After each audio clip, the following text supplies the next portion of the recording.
आरक्षण को आप किस नजरिए से देखते हैं, इससे क्या लाभ? देखिए, ऐसा है, आरक्षण को लेकर इस देश में को बनाने वाले लोगों ने संविधान में एक व्यवस्था बनाई।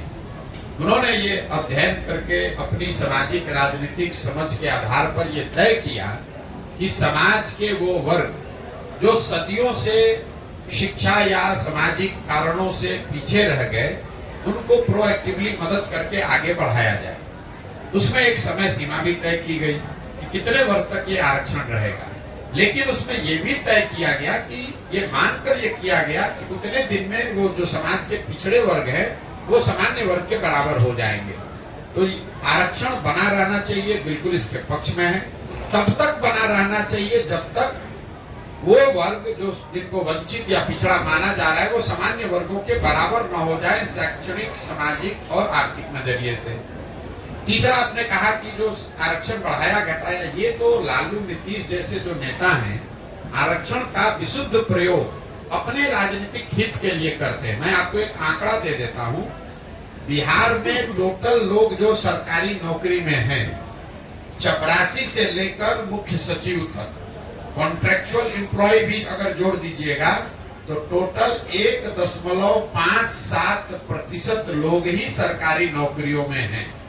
इसको याद रखिए, 13 करोड़ की आबादी है जिसमें करीब करीब 1.5% लोग सरकारी नौकरी में हैं। अब आप आरक्षण 1.5% में चाहे 65 कर दीजिए या 80 कर दीजिए या 100 में 100 कर दीजिए, मान लीजिए कि आपने 100 में 100% भी रिजर्व कर दिया, तो भी समाज का 98.5% आदमी को तो इसका कोई फायदा नहीं है।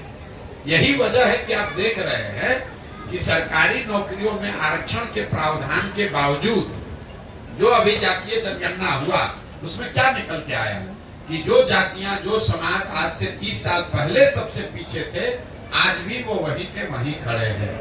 उनका सुधार सिर्फ नौकरियों में आरक्षण से नहीं होगा। जब तक आप उनके बच्चों को पढ़ने की व्यवस्था नहीं करेंगे, जब तक आप उनको खेती के लिए जमीन नहीं देंगे, जब तक आप उनको रोजी रोजगार के लिए पैसा पूंजी नहीं देंगे, तब तक सिर्फ सरकारी नौकरियों में आरक्षण को फेरबदल करके आप समाज के बड़े वर्ग को नारा उससे लगवा सकते हैं, उसका वोट ले सकते हैं, लेकिन उसका भला नहीं कर सकते। मैं हमेशा कहता हूं कि लालू जी ने सामाजिक न्याय के नाम पर जो काम किया है, गरीबों को, वंचितों को आवाज दिया, ऐसा उनका दावा है और इस बात के लिए लालू जी का सम्मान होना चाहिए।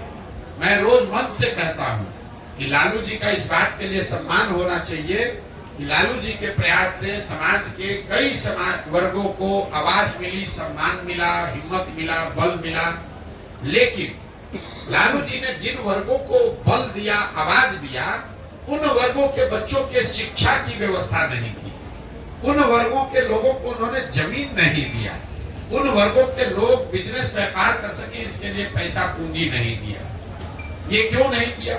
इसलिए कि इन समाज के लोग आवाज पाकर उनके पक्ष में आवाज लगाएं, डंडा लेकर खड़ा हो, उनका झंडा लेकर घूमें, लेकिन अपने बच्चों के लिए कभी कुछ न पा पाए। जीवन भर लालू जी और उनके बच्चों के लिए आवाज लगाते रहे, उनके लिए नारा लगाते रहे। तो ये सामाजिक न्याय का एक पहलू है जिसको आपको हमको समझना है।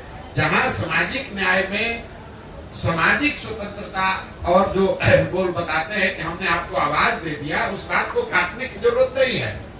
लेकिन लालू जी ने किसी वंचित समाज के गांव में, किसी महादलित परिवार के गांव में, पंचायत में स्कूल की व्यवस्था नहीं की।